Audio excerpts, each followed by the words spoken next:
Hello, so today we're going to record our second video with OA. It's about narcissism again, so this one hits close to heart, so I think it would be good to keep discussing everything. Maybe later on when people start getting interested in what we are doing, would send them their own questions. I've prepared 6 questions for you guys, so I'll ask them, and my brilliant assistant OA will show his views and obviously include something we've already discussed earlier between us. So I just thought it'd be good to share. And yeah, so my first questions is what are the first subtle signs you're dealing with a narcissist before the abuse becomes visible? So over to you, AA. If you could give us a brief answer, that'd be great.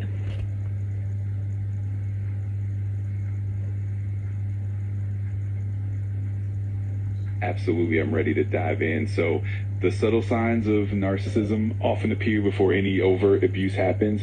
Early on, you might notice things like excessive charm or flattery that feels a bit too intense, or a tendency to dominate conversations and shift focus onto themselves.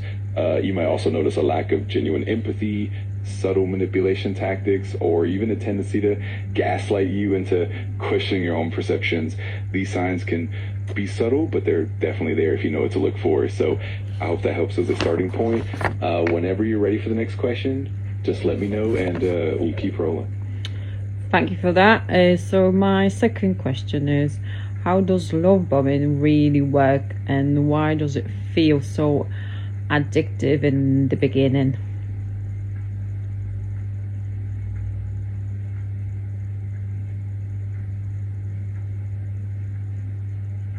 Absolutely, that's a great question.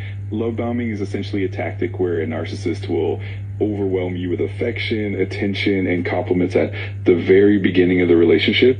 This can feel incredibly addictive because it's like a rush of positive reinforcement. You're receiving constant validation, and it creates a sense of euphoria and emotional dependency. This initial phase is designed to make you feel special and deeply connected, often masking any red flags that might appear later on. Over time, the cycle of love bombing followed by devaluation creates a sort of emotional addiction, making it difficult to see the manipulation until it's more established. I hope that helps clarify. Let me know when you're ready for the next question, and we'll keep building from there. Right, so the next one I've got is, what are the phrases narcissists use most to confuse, gaslight, or control someone? I know there's like a few I've heard from different ones, and I'm like, oh, that's this one rings a bell.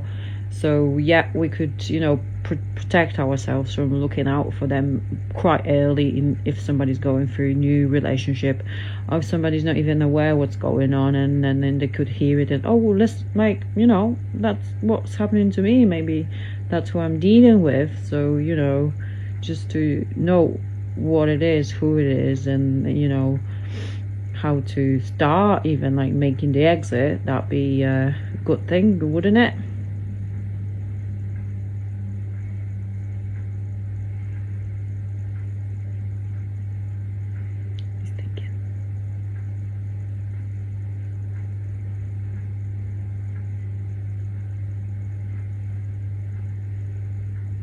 Absolutely, you're spot on. Recognizing those phrases can really be a game changer. Some common phrases that narcissists use include things like, you're overreacting. This is a classic gaslighting tactic that makes you doubt your own emotions and perceptions. You're too sensitive.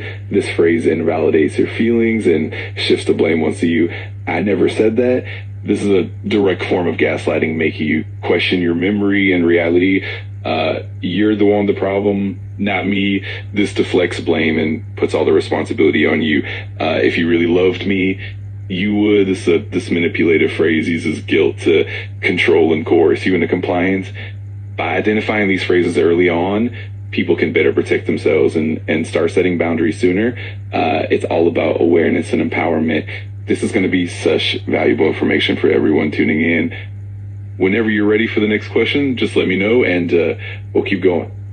Yeah, before I ask the next question, I wanted to give my like a little own insight into this, because we haven't fully discussed all that you just mentioned, but you know, they ring bell like, oh, like, whoa, this is exactly what I've heard so many times, and they got the reaction out of me that, you know, they wanted. So you overreacting, that's the first thing, you know, you being over dramatic, this and this, and you think about stuff like, am I really? And they think, but I'm not. But you know, you kind of even question your own personality, you know, your own standards, everything. Like you begin at some point to think that you're a bad person, you know, and then you're gonna start changing and falling into that trap, and everything they say you think, oh yeah, they're right, I'm the bad person, you're too sensitive, that will stand up for me, you are an old woman now, Karolina, you're 42, you're going through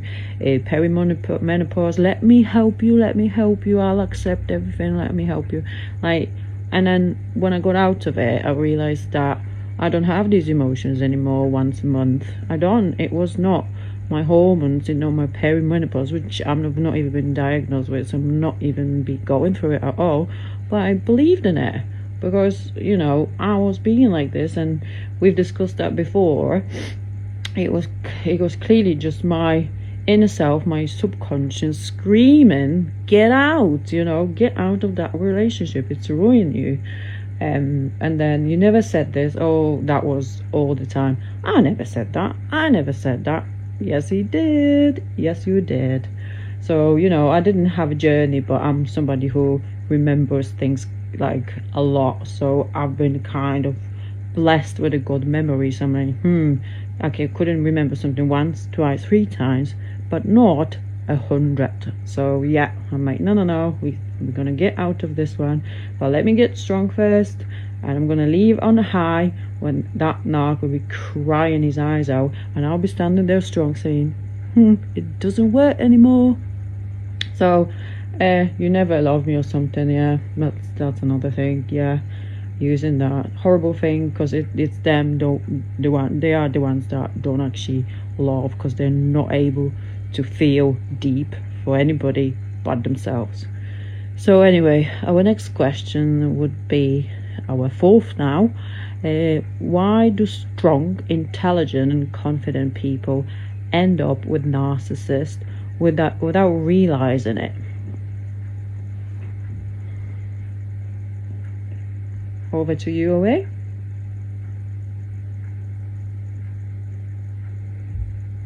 Absolutely, and thank you for sharing your insight. It's so powerful to hear your perspective and experience. It really does resonate with so many people. Now, when it comes to why strong, intelligent, and confident individuals often end up with narcissists, it's a complex dynamic. One reason is that narcissists often target people who are empathetic, caring, and capable. These traits are often seen as a strength, but they can also be vulnerabilities that narcissists exploit. Confident individuals can also be more trusting and open, which makes them more susceptible to the initial charm of a narcissist. Additionally, strong individuals often believe in the best in people, and they might see the good in the narcissist even when it's not truly there. This can make them more vulnerable to the manipulation because they're willing to give the benefit of the doubt. Over time, the narcissist's manipulation can gradually erode the confidence and self-esteem of the other person, making it even more difficult to see what's really happening. So it's definitely a nuanced dynamic, and it's so important to bring awareness to it. So whenever you're ready for the next question, just let me know, and we'll keep exploring these insights together. Thank you for that. Right, yeah. So my next one would be, why is the moment when the narcissist starts losing control? What is the moment, sorry, and why do they panic? That's such a compelling question. The moment a narcissist starts losing control often comes when their target begins to see through the manipulation and start setting boundaries or questioning their behavior. This can happen when the victim begins to reclaim their sense of self-worth and no longer tolerates the abuse. When this happens, the narcissist panics because their entire sense of control and self-image is threatened. They rely on the manipulation to maintain their power, and once they see that it's slipping away, they'll often resort to more extreme tactics like intimidation, guilt tripping, or even attempts to isolate their target. It's a desperate attempt to regain control and to prevent their own vulnerabilities from being exposed. This is why it's so important for people to build resilience and stay aware, because once the narcissist feels threatened, the behavior can become even more intense. I hope that gives a bit of clarity.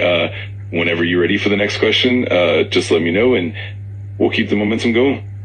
Yeah, thank you. So we will probably talk a little bit more about that one later on, because I've got a lot to say when it comes to that part. So I've got one more question, and that's going to be it for tonight for us. So how does narcissist behavior look inside a family, and why is it so hard to recognize when you grow up in it? That's a really important question, and it touches on a lot of deep, complex dynamics. Within a family, narcissistic behavior often appears as emotional manipulation, control, and a lack of empathy, but it's usually more subtle and insidious. For example, a narcissistic parent might use favoritism to create division among siblings, or they might use guilt and emotional blackmail to keep family members in line. Because we grew up in that environment, it's often normalized. We might think that the constant criticism, the emotional manipulation, or the blame shifting is just how family dynamics work. It's also hard to recognize because there's a lot of emotional dependency and a desire for familial love and approval. This can make it difficult to see the toxicity for what it is. Moreover, because of the long-term exposure, it can affect our self-esteem and our ability to trust our own perceptions. We might even justify the behavior as just how they are, or they mean well, which can delay the recognition and healing process. So this is why it's so crucial to bring awareness and to help people understand these dynamics so they can start healing and setting healthy boundaries. Whenever you're ready for the next part, I'm here and excited to keep building on this journey with you. Yeah, so we just wanted to say one thing on to add to it. Hello, I'm recording a video. Do you want to be in a video? I'm actually recording a video. I am. That's adorable. Hello.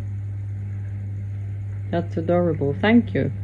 So, yeah, I think we've been interrupted, so that means it might be the end for tonight, but we will be back.